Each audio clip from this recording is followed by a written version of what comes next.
Life has always been a challenge. When one has a problem and wishes to solve it, first one must determine what is the root cause of the problem. Simple problems have simple solutions. Complex problems are, well, more complex. An obvious problem with our current financial system is that it rewards greed and corruption. Greed and corruption seem to be everywhere. But are greed and corruption the root causes of the problem, or are they the result of the way the system is built? Logically, one should first ask, are there built-in reasons why the system works the way it does? And if there are, can they be built out?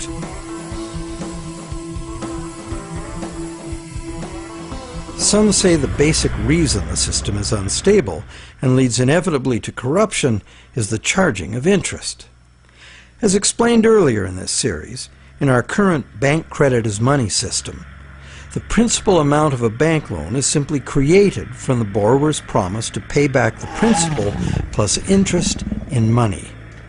But the money to pay the interest is not created. The obvious but untrue conclusion is that it would therefore be mathematically impossible to pay off all debts. Many who call for money reform call for the abolition of interest as the solution to the problem. But is interest really the problem? Yes, there would be a serious mathematical shortage if all loans were concurrent and had to be paid back in one lump sum.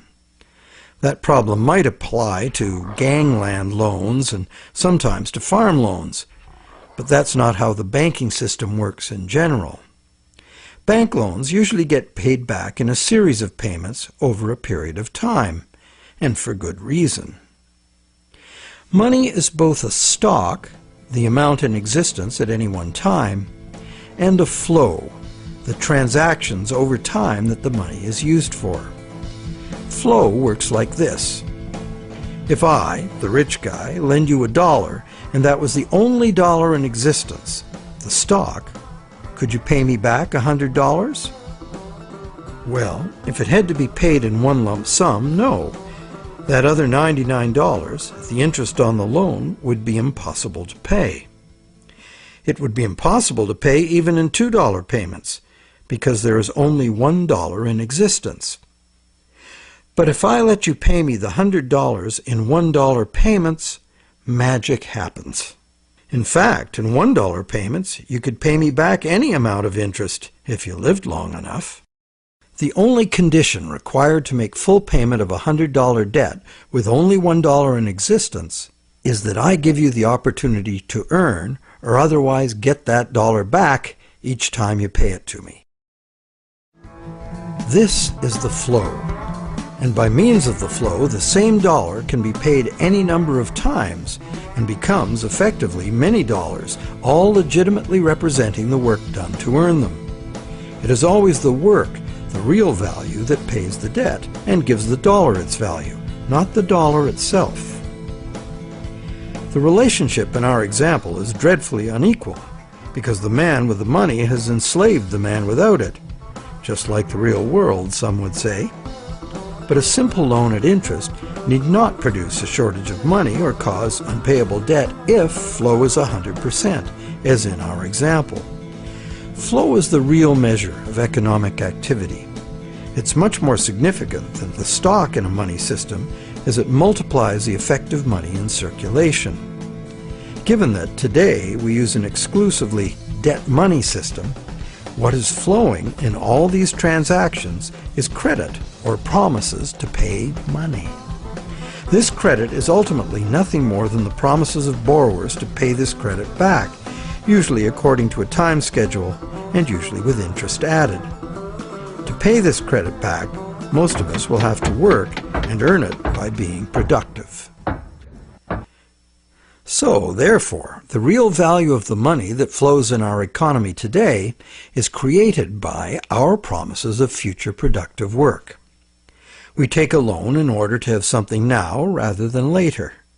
We agree to pay interest on into the future, thus reducing our future spending power, often by more than the amount of the original loan.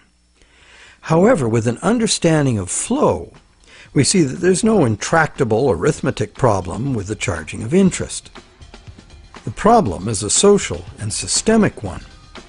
Lenders have neither obligation nor incentive to spend all their interest income so that the borrowers can earn it again and again. In fact, money lent once into existence is lent as existing money a second and a third time in expectation of more gain. The problem is basically one of incomplete recycling.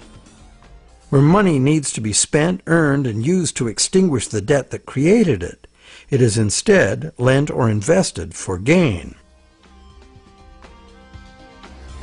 In other words, money that must be extinguished is, instead, expected to grow forever.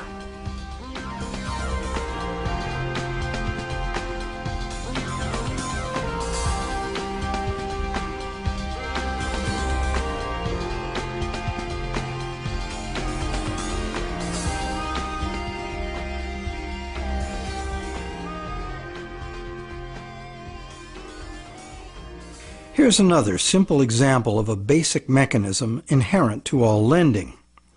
Let's say I lend you $100 and you spend it into circulation. It eventually ends up in the possession of someone who doesn't need to spend it and decides to lend it instead. Now once again, let's say this is the only $100 in existence, so you have to borrow it from the secondary lender in order to pay off your debt to me. But now you have to borrow it from me to pay the secondary lender.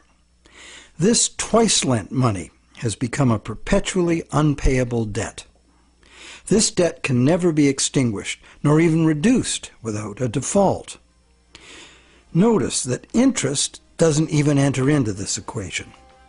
The problem of perpetual debt remains, interest or no.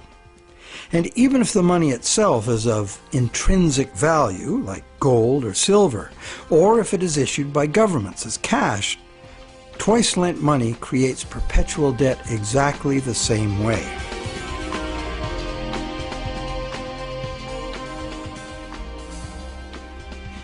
When the same money is lent at interest, several times simultaneously, not only is the debt perpetual, society as a whole is paying moneylenders multiples of the interest rate for the use of the same money. There's an expectation that existing money should increase indefinitely by being lent at interest. But this requires us to mentally divorce the money from the debt from which it came. However, the reality is, every dollar created today has a scheduled appointment to be extinguished as a principal payment on the loan that created it. And that's why debt money can't be separated from the debt that created it. It's like a yo-yo spun out into circulation in the economy for a while and then pulled back in at the appointed time. In order for the yo-yo to be free to return, all of the debt money needed to extinguish the debt has to be available to be earned. The flow must be complete. Can't we just pay off these debts with other money? But what would other money be? Today, the amount of physical cash and coin in circulation is very small. Almost all money is bank credit, debt money. So if almost all money comes into existence the same way, then it's valid to picture each debt money dollar as having its own cycle from creation to destruction. So, the question, can we pay off debts with other money? No, there is no other money, as all of it is similarly committed to debt in one form or another. Therefore, the only way to ensure current payments can be made is to constantly increase the total amount of money in the system. But more money in a debt money system means more debt, so the debt hole in reality just deepens. Since debt is money in this system, it creates the fantasy of wealth for a while. But fantasies must come to an end. The day of reckoning can be pushed back, but only by passing the debt on to generations yet unborn, which is precisely what we are doing now. Government debt piles up endlessly. Corporate debt piles up, consumer debt too. As long as total debt keeps increasing, the system can stay ahead of the debt monster. But all of this debt is an absurd fantasy that our descendants will surely never repay. Nor would they be advised to, as repayment of debt would eliminate the money stock and plunge the world into a depression. Once real growth levels off due to the inherent limits of human productivity or the limited resources of a finite planet, this growth-dependent money system can only resolve its impossible arithmetic in a destruction of value. This can either happen through a deflationary spiral of credit defaults and falling prices, or by the devaluation of the money unit. Taken to extremes, either course of events will destroy an economy and even a civilization.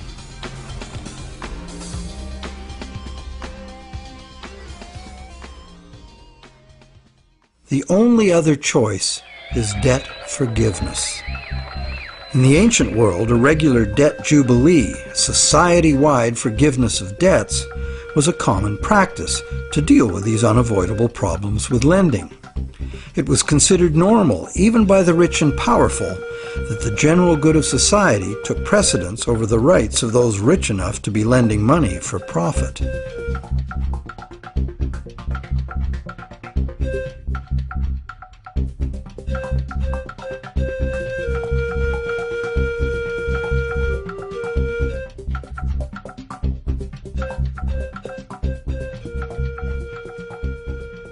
Some say that the money system's problems would be solved if we returned to using gold for money, or silver, or some other limited or hard commodity like oil or energy in general.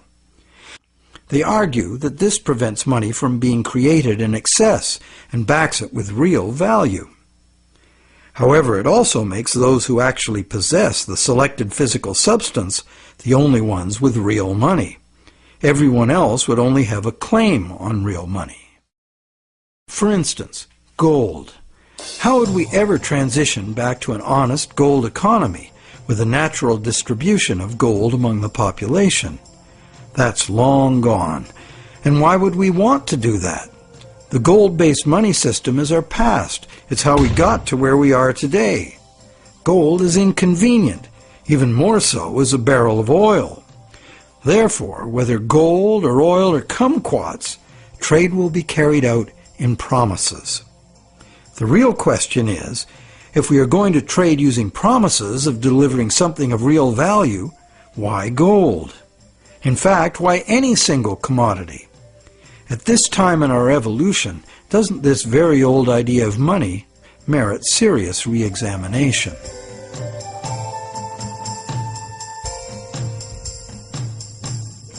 It can be argued that our current elastic debt money is backed by real value, every bit as meaningfully as gold. That's because money, most of which is created as mortgages, represents the value of the assets pledged as collateral. So is bank credit money actually a claim on the real estate pledged to create it? Not directly. Bank credit money can be a claim on anything. Now, anything includes the real estate pledged as collateral, so it can be a claim on the real estate that was pledged to create it. So how is a promise of real estate any less valid than a promise of gold?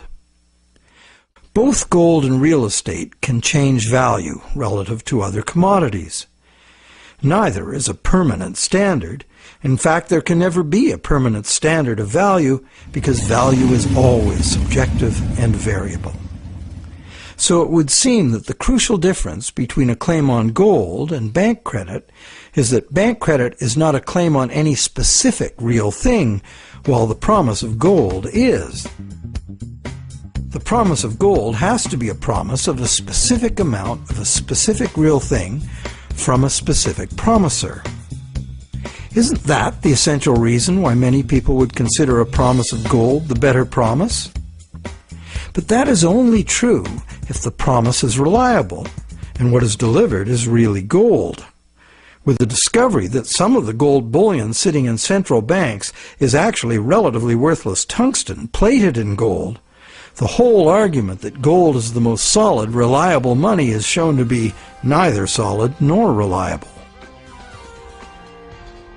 Precious metal is susceptible to counterfeiting, it's heavy, and it's vulnerable to theft. So to return to commerce via the physical exchange of precious metal coins would mean civilization had reverted to a pre-electronic level of technology.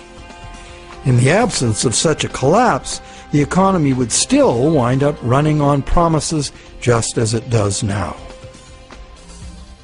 So once again, money would only be as good as the promises made, and there would be no need of actual precious metal coins if all transactions were carried out with promises.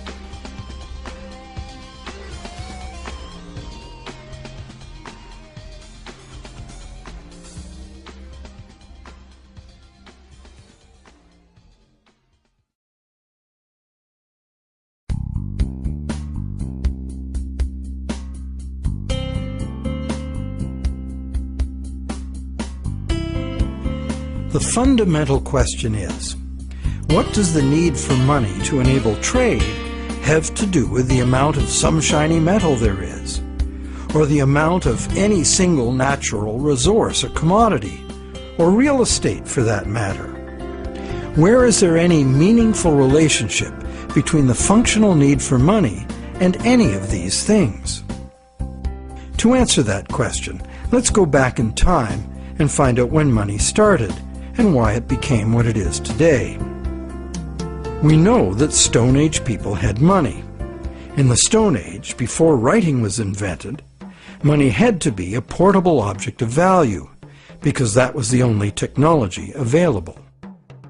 That's why rare shells and stones, from which jewelry could be made, were ideal as money.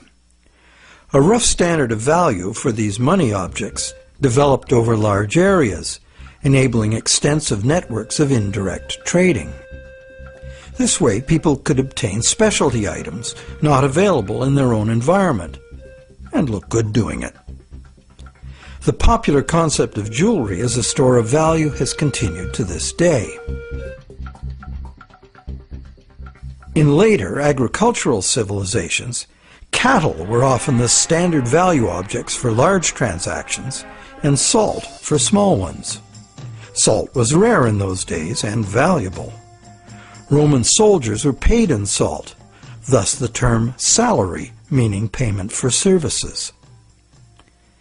With the invention of writing, trade in other commodities could be carried out using promises of cattle and salt. The cattle and salt weren't necessarily what was finally delivered.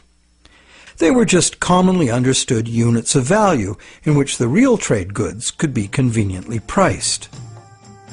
Written credits were expressed in these two common units, although they represented a variety of real goods and services. This form of money was ideal for local economies, where traders were known to each other and pledges could be collected upon.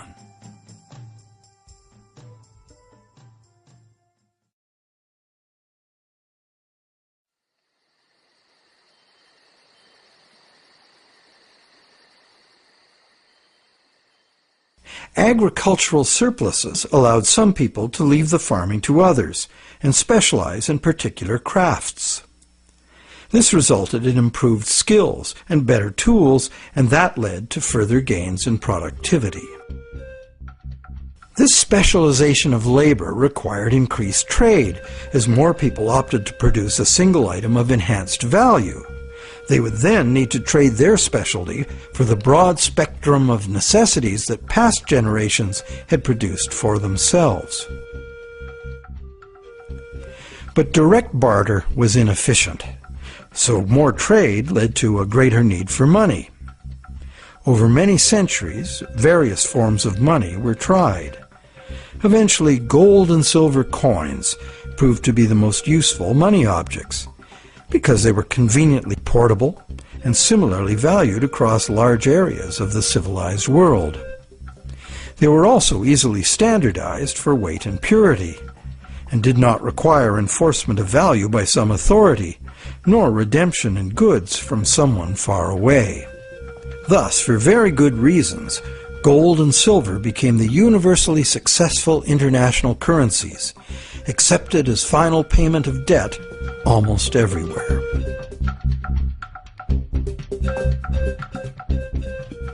The problem with a system in which money is a standard commodity is that it is most efficient when only one standard commodity is used. But if you do that, it makes the value of money exclusively dependent on the quantity of that one commodity in relation to all other commodities. For example, the Spanish thought they would be fabulously wealthy with all the gold they stole from the Aztecs and the Incas, and then turned into money back home. But when the gold got back to Europe, sure, the amount of gold increased, but it didn't increase real productivity in proportion. Fertilizer would have been more useful for that. So because there was no big increase in real stuff to buy with it, the value of gold decreased, and the Spaniards discovered that gold had no absolute money value in itself, as many people had imagined it would. Its value was determined by its abundance relative to the value of real goods and services to be bought. Yet many continue to argue that the value of gold, a luxury item of no practical use to most people, should be the measure of value for all the real goods and services essential to our lives. While some campaign for a return to gold, others mistakenly believe that today's money still does represent gold held in a vault somewhere. That hasn't been true for decades. In our current money system, we use national fiat currencies and bank promises to pay in national currencies as the standard commodity instead of gold. National currencies used to be promises to pay in gold or silver, but way more promises were made than could be honored, so that system fell apart. Today, national currency is just legally enforced money, what they call fiat money. That is, it's money you have to accept because the government says so. To many, this government fiat money is just worthless paper. But is it really? We can pay our taxes with it, and governments, especially local ones, provide essential services paid for with those taxes, like roads, schools, hospitals, libraries, police, and military. So government fiat money isn't worthless at all. Now, it is true that consumers of government services have no individual free market choice as to what their tax money is spent on and what services they receive. In fact, many taxpayers may not want those services. So therefore, this money can rightly be accused of being monopolistic, coercive, and socialist. But government is coercive, monopolistic, and socialist by nature, isn't it? What else should it be? Government in a democracy or a republic is ideally a single authority, empowered by society to enforce laws agreed upon by society for its own collective benefit.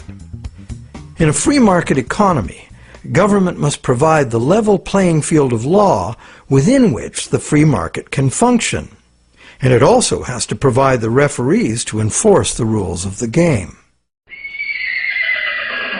Those who are nostalgic for the freedom of the frontier should recall that the first thing early settlers usually did was elect a sheriff and build a jail and collect taxes to pay for both, for good reason. So government fiat money isn't inherently worthless by nature.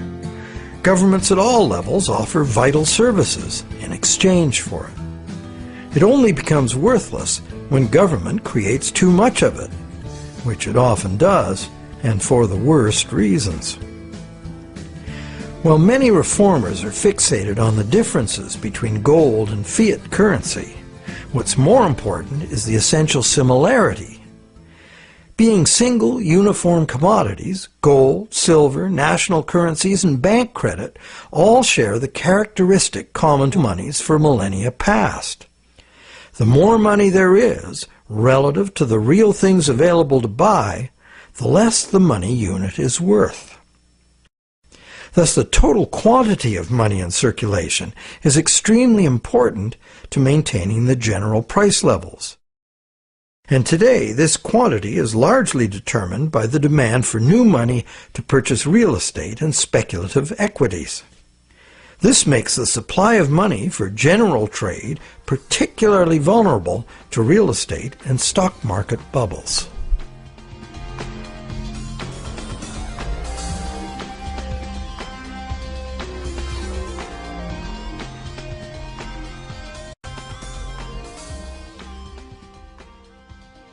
Perhaps the most significant problem with money as a single commodity is its tendency to concentrate wealth.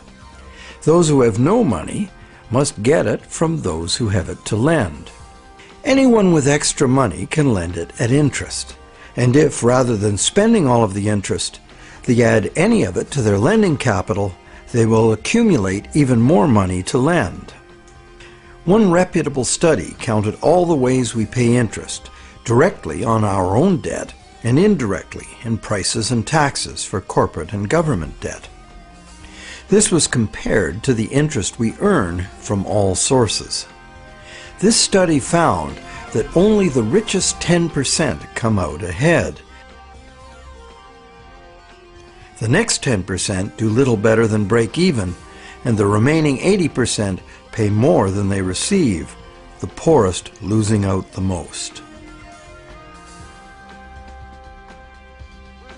Now, in our current bank credit system, money is created as debt to banks. This debt is required to be repaid to the banks in money, either fiat cash or bank credit. Therefore, the ability of all borrowers to repay depends on the availability of fiat cash or bank credit. The supply of fiat cash is controlled by the nation's central bank, but fiat cash makes up only a very small proportion of money. Usually about 95% of all money is bank credit. And who controls the availability of bank credit? The banks? Well, on the one hand, what the banks can do is constrict the supply of credit any time they want to, with high interest rates or by just not granting loans. On the other hand, the banks can lower interest rates and encourage borrowing, but they can't expand the money supply unless borrowers are willing to borrow. If cautious and reliable borrowers are in short supply, banks must take bigger risks, as interest must be paid to depositors and banks cost money to run. The bank credit money supply is, as they say, highly elastic. And because it's based on the willingness of borrowers to borrow and the reliability of borrowers' credit, it is vulnerable to both rapid expansion and drastic shrinkage. Also, everyone is legally obliged to pay in money. Now, money in reality is just an accounting of debt, and accounting follows strict rules, so the whole situation is governed by inflexible numbers. That's why a sudden shrinkage in the money supply caused by some defaults has the inevitable follow-up effect of causing more and more defaults and even more shrinkage of the money supply. This self-reinforcing downward suction leads us into economic collapse and the economic and social absurdity of unemployed, dispossessed people camping outside their empty, vandalized homes. And what does the government do about it? It loads bankrupt taxpayers with astronomical fantasy debt that will never even be reduced, never mind paid off.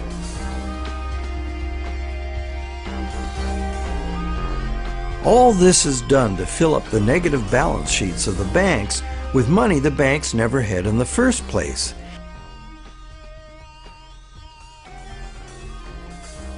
And then they use it to pay themselves obscene bonuses. Life is good for those who know how to play the system.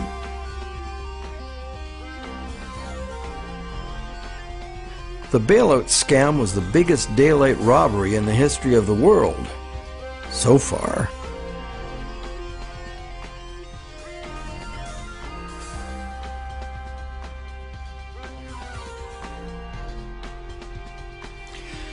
All of these tendencies of the money as commodity system are features of the system itself.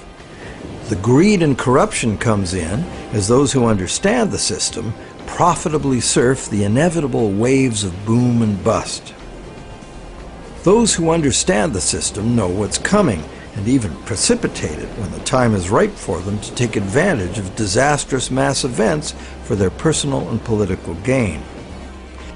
But it's the structure of the system itself which gives them the opportunity.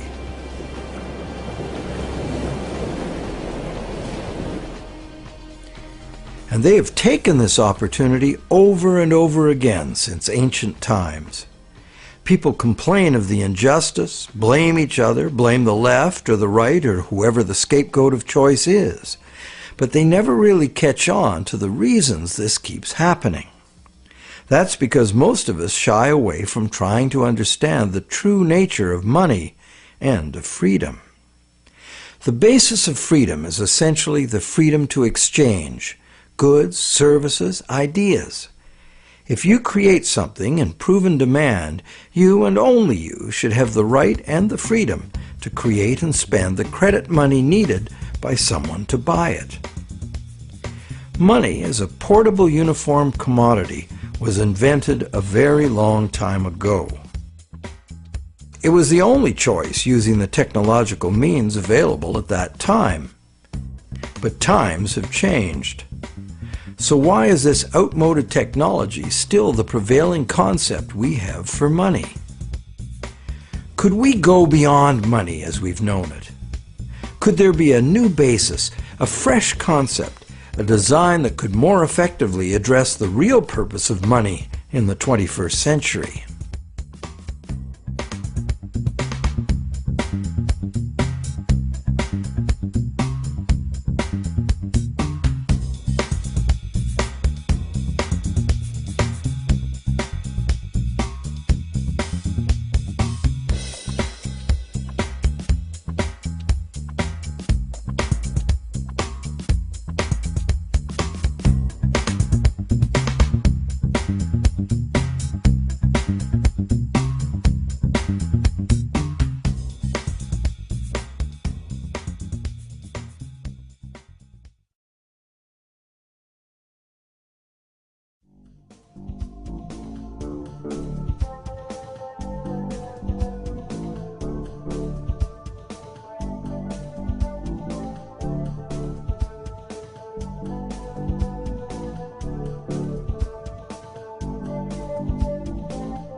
Awareness of the need for real change in the money system is growing.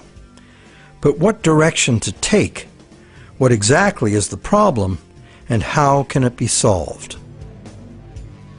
The safest and only real choice, many people argue, is to return to gold, or a gold standard, because this worked for millennia in the past. But gold itself is impractical for transactions in the modern world. It was impractical centuries ago, which is why the promise to pay gold system developed. And so it is certain that, in practice, transactions would be conducted in promises to pay gold, not gold itself. Thus, the promises to pay gold money will only be as reliable as the promises. So in reality, it isn't the gold that makes the system work, it's the reliability of promises. Would they be reliable promises? Maybe. But what we would be using as money would be like the old goldsmith's promises, made in the knowledge that only rarely does anyone ever ask for real gold. This was the problem with the goldsmith situation. The real gold was seldom claimed, allowing fraudulent promises of gold to be made and used as money. Why would history not repeat itself if all the same elements remained in place? Another thing, what most people say they like about the gold system is that promise of gold money is a promise of a specific amount of real value.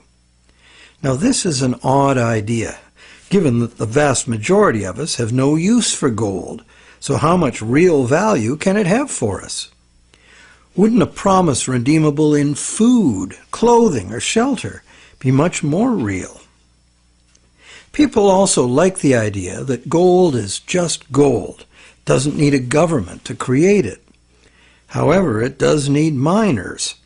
In a gold money system, mining discoveries, jewelry making, industrial use, hoarding, and counterfeit bars of gold-plated tungsten would all influence the money stock. What on earth does any of that have to do with the need for money for trade? Lastly, gold as money is a single uniform commodity, manifesting all the inherent mathematical defects of lending demonstrated in part 1 of this movie. Being a coin with intrinsic value doesn't make any difference. A lot of gold and silver's appeal comes from a belief in an oversimplified version of history.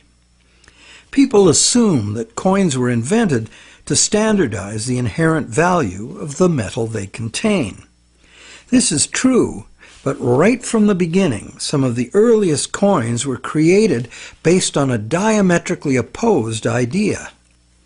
This was done because the rulers at that time foresaw the inevitable negative consequences of using limited supplies of precious metals as money. Therefore, they chose to avoid that route. Instead of precious metals, these rulers struck coins of iron or copper and defined their value by decree. What's more, these coins by decree were heated and dipped in vinegar, so the metal they contained would have no intrinsic value. These coins were in fact the original and true fiat money.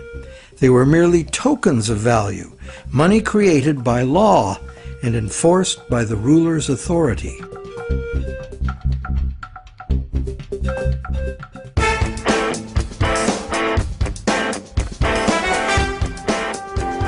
Pure fiat money is the other main idea favored by money reformers. They would restore fiat money to its true status as a national government monopoly on money creation. This current of money reform, in stark contrast to the gold advocates, insists that true money is fiat money by authority of the state. This money is to be simply spent into existence as a promise by the state to accept the same money back in payment of taxes. The taxes are compulsory, and the state also promises to enforce the acceptance of this money in court. These are very reliable promises and can result in very reliable money. if not abused.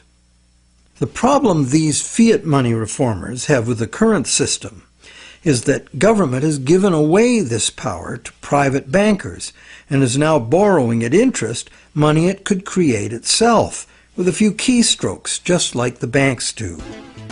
This results in a massive unpayable national debt on which interest will forever be paid.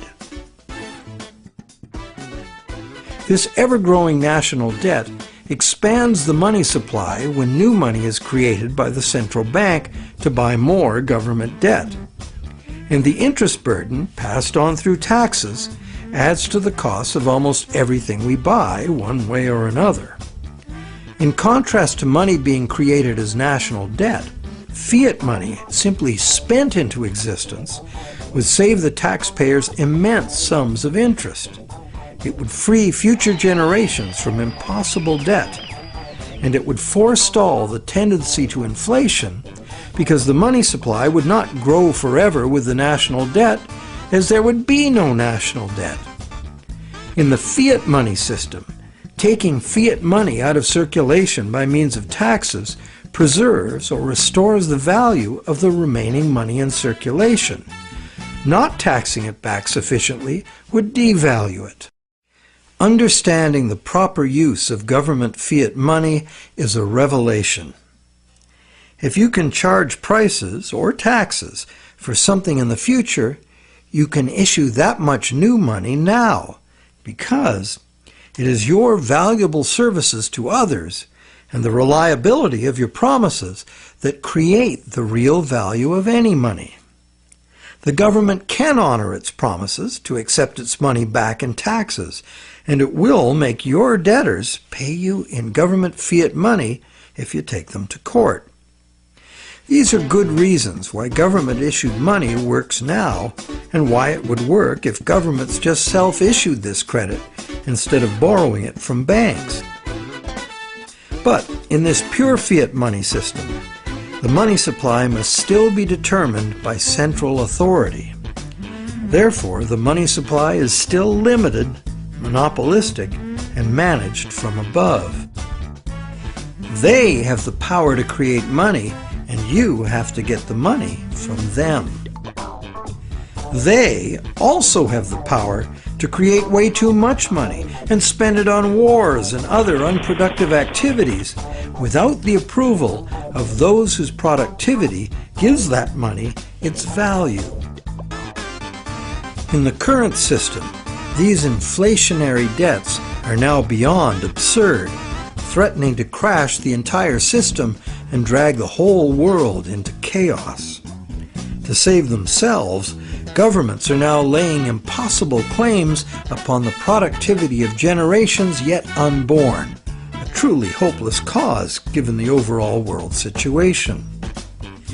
Witnessing government performance to date, many people believe that returning the full power to create money to corrupt, incompetent politicians would not only fail to solve our problems, it would be the height of insanity.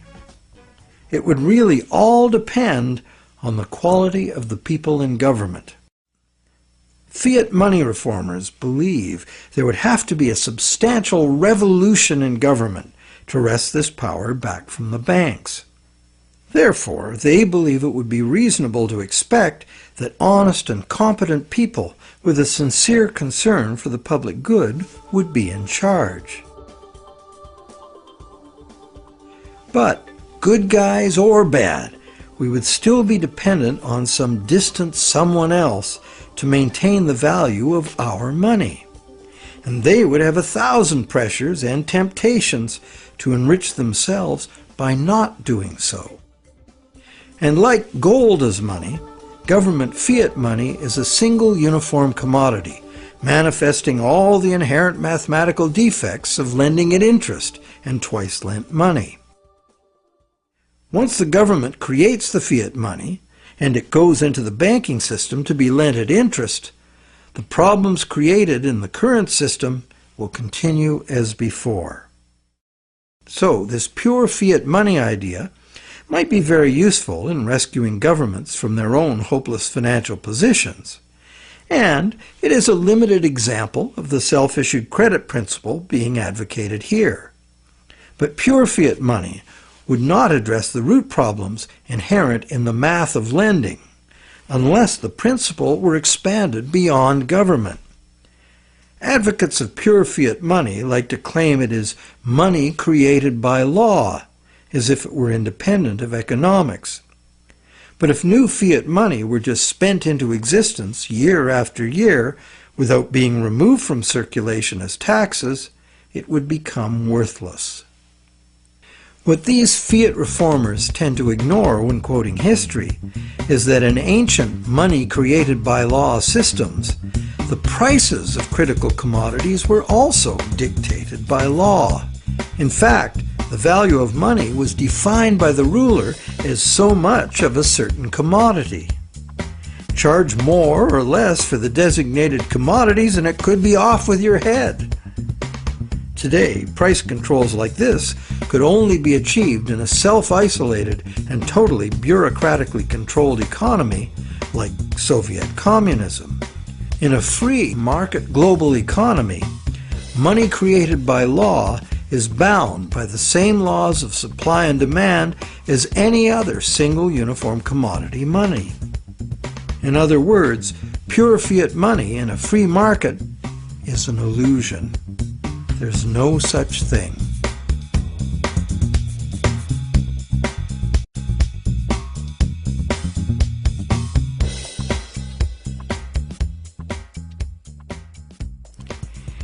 In the third stream of money reform are the various types of so-called alternative currencies, all of them based on some concept of money being created as self-issued credit. Many examples of such systems exist today all over the world. Some are very successful business-to-business barter networks, in which businesses create product credit money to use among themselves, independent of banks and government, and usually interest-free. Such systems are tolerated, and in Switzerland the existence of the Weir system is generally credited with stabilizing the banking system by expanding when the conventional system contracts and vice versa. But in the past, when they became too successful, alternative currencies were usually suppressed by the banking system or even outlawed by government. So, active suppression is the most significant external problem. The most common inherent problems with these systems are their limited scope and acceptance, their operating costs, and the unreliability of member credit. What the conventional banking system provides, worldwide reach, affordability, credit checks, and debt enforcement, are the necessary services that are usually inadequate or prohibitively expensive in the alternative systems. Once the small group of idealistic and honest originators are joined by members exhibiting the full range of human behavior, alternative systems discover they must deal with cheaters. Some are deliberate cheaters, others just not too conscientious about their debts. And at the opposite end of the spectrum are the hyper-conscientious people who won't issue credit because they are afraid they won't be able to fulfill it. A self-issued credit system cannot work if the members are afraid of issuing credit. And that is why it makes far more sense that government and essential industries like farming, forestry, mining, manufacturing, and construction should be the main and widely accepted sources of self-issued credit, not vulnerable individuals trading haircuts for pottery. However, we are talking about creating a truly liberated system of exchange. Therefore, in this proposed new system, anyone would have the freedom to issue credit, because only voluntary acceptance would determine the circulation of it. The cost of accounting in self-issued credit systems could be overcome entirely by emerging technologies, allowing the creation of a digital coin. Digital coins could be passed from one owner to another, peer-to-peer, so that no bookkeeping and no third-party involvement, like banks or PayPal, is required. This leaves only the problem of achieving global spread. Thanks to technology again, this could now be achieved at little cost and at the same rate and with the same ease that the existing social networks like Facebook and Twitter have spread. So there is a positive answer to all the questions we have posed in this movie. And there is a solution that has the potential to unite the three seemingly conflicting schools of money reform into one cohesive movement for fundamental monetary change. Because, when examined closely, be it gold, tax receipts, or someone's goods and services, all three schools of money reform are really calling for the same thing: money that is redeemable for something specific from someone specific. Once one comes to that realization, it becomes obvious that self-issued credit for the full range of goods and services in demand would necessarily include gold, silver, and government tax receipts, as these are also things in demand. We just need to look beyond obsolete beliefs to see the heart of the situation. The all-inclusive self-issued credit system, the basis for almost all so-called alternative currencies, could contain within it both the precious metal and the payable for tax models of money without any contradiction.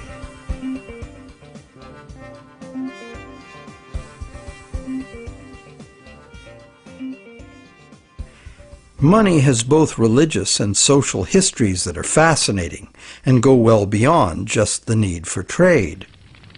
But for our practical purposes in this presentation, money is the invention that overcame the limitations of direct barter. Money is, therefore, a technology, a way to solve a problem. Most of us would agree that we have a problem with our money system.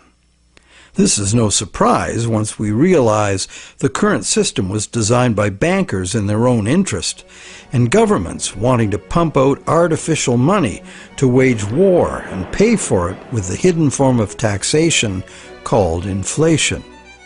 It was not a well-thought-out project of mathematicians and engineers seeking to create a money system for the general benefit of humankind. There are now many people, including mathematicians, engineers, and even cartoonists, trying to rethink money as the need to do so becomes obvious. In this presentation, we've proposed that we return as close to direct barter as we can, because doing so would anchor the money system directly to the real-world things we want to exchange. The destructive flights of fantasy money that have brought the current system to its breaking point would not be possible. Self-issued credit is not a new idea. It is, in fact, an idea as old as numbers and written record keeping.